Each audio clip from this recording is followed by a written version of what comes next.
اعوذ باللہ من الشیطان الرجیم، بسم اللہ الرحمن الرحیم۔ سامعین کرام، ہم دیکھیں گے کہ اسلامی سال یا قمری کیلنڈر ہجرت سے شروع کیا جاتا ہے۔ اس کو ہجری کیلنڈر کیوں کہا جاتا ہے؟ اللہ تعالیٰ نے سورہ توبہ میں کہا ہے کہ جب سے اللہ نے زمین و آسمان کو قائم کیا ہے اس کے پاس مہینوں کی تعداد 12 ہے۔ تو چاہے شمسی کیلنڈر ہو یعنی سورج کے مطابق چلنے والا کیلنڈر ہو یا قمری کیلنڈر ہو جو چاند کے مطابق چلتا ہے، سب میں 12 مہینے ہیں۔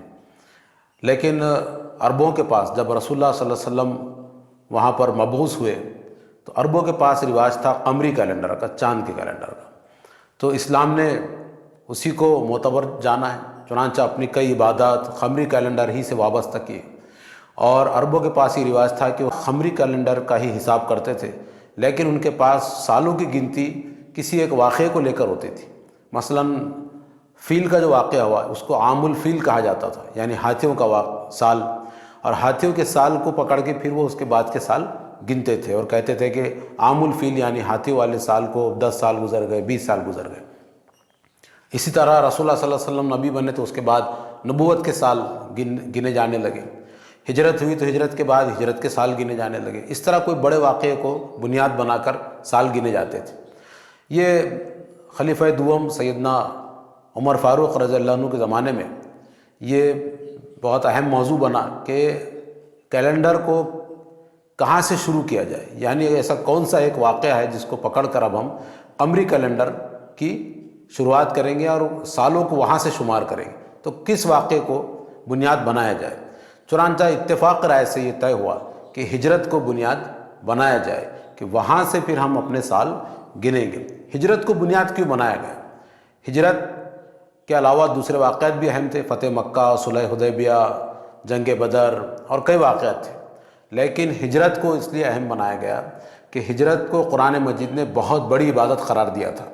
ہم جانتے ہیں کہ محمد رسول اللہ صلی اللہ علیہ وسلم نے مکے میں کام کیا 10 سال 13 سال، اس کے بعد آپ صلی اللہ علیہ وسلم ہجرت پر مجبور کیے گئے، اور ہجرت پر مجبور کیے گئے آپ تو وہاں سے آپ مکہ چھوڑ کر مدینے کی طرف چلے گئے۔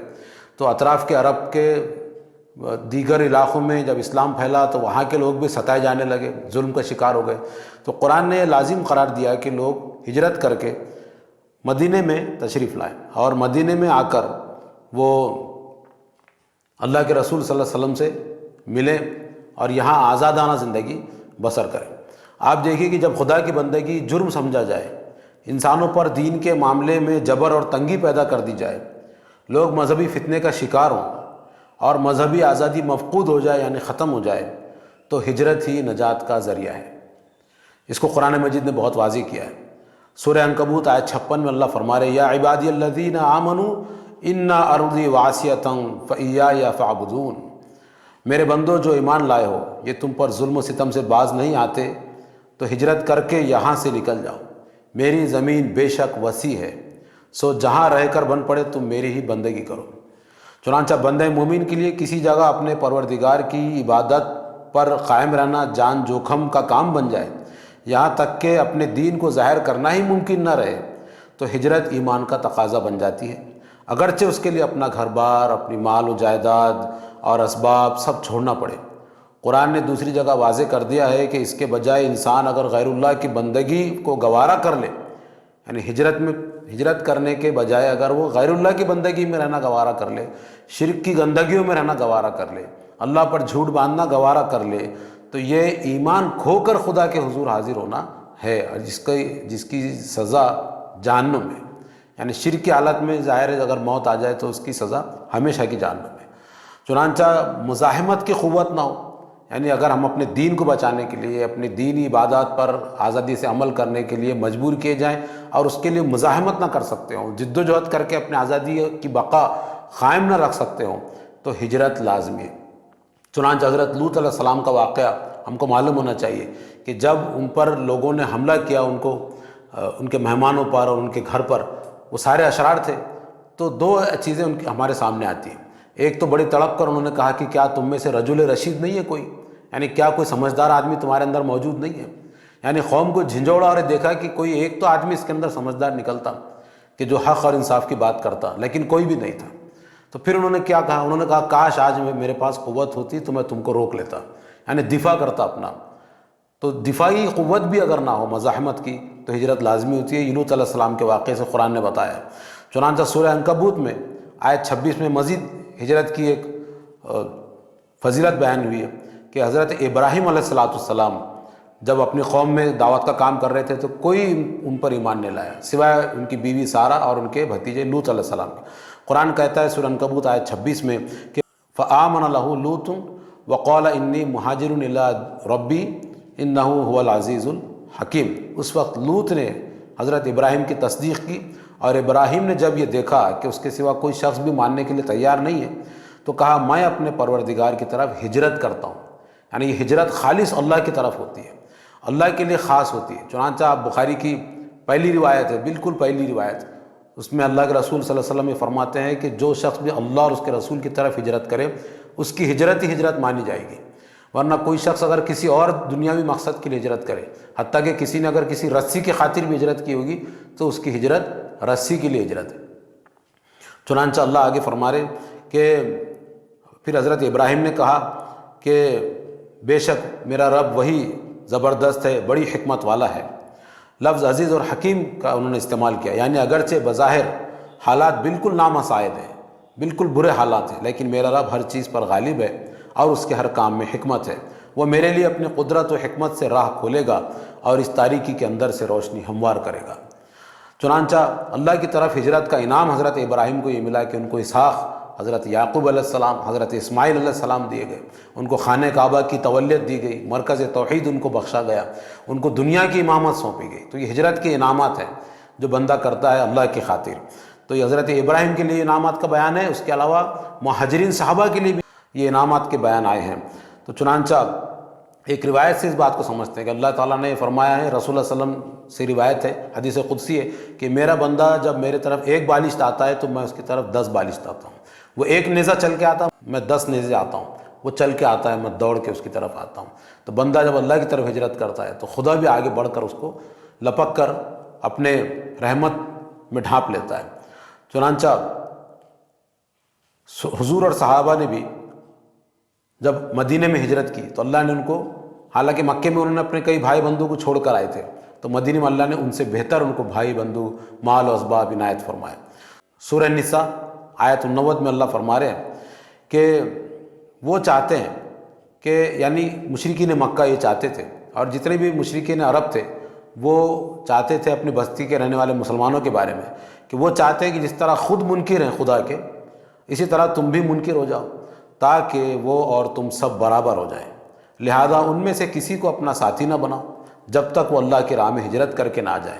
یعنی مسلمانوں کو اللہ تعالیٰ فرما رہے ہیں، جو مدینے میں مسلمان ہیں ان سے کہہ رہے ہیں کہ مشرکین عرب کے پاس جو مسلمان رہ رہے ہیں بستیوں میں، اب وہ ہجرت کر کے نہیں آ رہے، تو جب تک وہ ہجرت کر کے نہ آ جائے ان کو اپنا بھائی بندو مت بناؤ۔ یعنی وہ ہجرت نہیں کر رہے، کہے تو رہے ہیں کہ وہ مسلمان ہیں، تو پھر ہجرت کر کے کیوں نہیں آ جا رہے؟ وہ کیوں ظالموں کی بستی میں رہ کر شرک کے ساتھ رہنا گوارا کر رہے ہیں؟ تو اس بات کو سورہ نساء میں بیان کیا ہے۔ سورہ نساء ہی کی آیت 97 تا 100 میں اللہ فرما رہے ہیں کہ اس موقع پر بھی جو لوگ ان بستیوں سے نکلنے کے لیے تیار نہیں ہیں جہاں انہیں دین کے لیے ستایا جا رہا ہے، انہیں بتاؤ اے پیغمبر کہ جن لوگوں کی جان فرشتے اس حال میں قبض کریں گے کہ اپنے ایمان کو خطرے میں ڈال کر وہ اپنی جان پر ظلم کر رہے تھے، ان سے وہ پوچھیں گے کہ یہ تم کس حال میں پڑے تھے، یعنی کس ذلت میں پڑے تھے، شرک کی گندگی میں پڑے رہے تم، یعنی وہ پوچھیں گے کہ تم کیوں ان حالات میں پڑے رہے؟ تو وہ لوگ جواب دیں گے کہ ہم تو اس ملک میں بالکل بے بس تھے۔ فرشتے کہیں گے کیا خدا کی زمین ایسی وسیع نہ تھی کہ تم اس میں ہجرت کر جاتے؟ سو یہی لوگ ہیں جن کا ٹھکانہ جہنم ہے اور وہ کیا ہی برا ٹھکانہ ہے۔ یعنی وہاں پر رسول اللہ صلی اللہ علیہ وسلم کے زمانے میں ہجرت کو ایمان کی کسوٹی بتایا گیا تھا، کیونکہ لوگ ظالموں کی بستی میں رہتے تھے اور وہاں کوئی قانون کی بالادستی نہیں تھی، تو وہاں بس وہی طریقہ تھا کہ اللہ کی زمین وسیع ہے، کہیں آزاد فضا میں جائیں اور دین پر آسانی سے عمل کر سکیں۔ تو اللہ نے فرمایا ہاں وہ مرد، عورتیں اور بچے جو فی الواقع بے بس ہیں اور نہ کوئی تدبیر کر سکتے ہیں، نہ راستہ پاتے ہیں، تو ان کے لیے توقع ہے کہ اللہ ان سے درگزر فرمائے گا، بے شک اللہ معاف کرنے والا اور درگزر فرمانے والا۔ یہ سورہ نساء کی آیت 97 سے 100 تھی۔ تو جو اللہ فرما رہا ہے یہ لوگ گھروں سے نکلے اور مطمئن رہے کہ جو اللہ کی راہ میں ہجرت کرے گا وہ زمین میں پناہ کے لیے بڑے ٹھکانے اور بڑی گنجائش پائے گا، اور جو اپنے گھر سے اللہ اور اس کے رسول کی طرف ہجرت کے لیے نکلے پھر اسے موت آ جائے تو اس کا اجر اللہ کے ذمے واجب ہو گیا، اور اللہ بخشنے والا ہے، اس کی شفقت ابدی ہے۔ چنانچہ یہ ہجرت کے فائدے اللہ تعالیٰ نے بیان کیے۔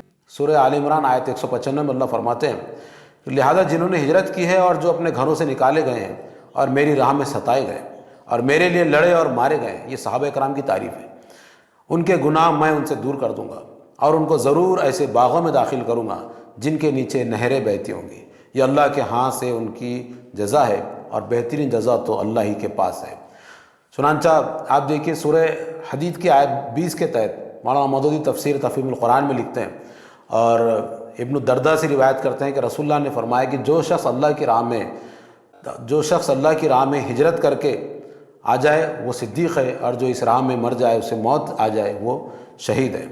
سورہ ممتحنہ کی آیت 4 میں اللہ فرما رہے ہیں کہ حقیقت یہ ہے کہ ابراہیم اور اس کے ساتھیوں میں تمہارے لیے بہترین نمونہ ہے، جب انہوں نے اپنی قوم سے صاف کہہ دیا کہ ہم تم سے اور تمہارے ان معبودوں سے جن کو تم اللہ کے سوا پوجتے ہو بالکل بری ہیں، ہم تمہارے منکر ہیں، اور ہمارے اور تمہارے درمیان اب ہمیشہ کے لیے عداوت اور بیزاری ظاہر ہو گئی ہے۔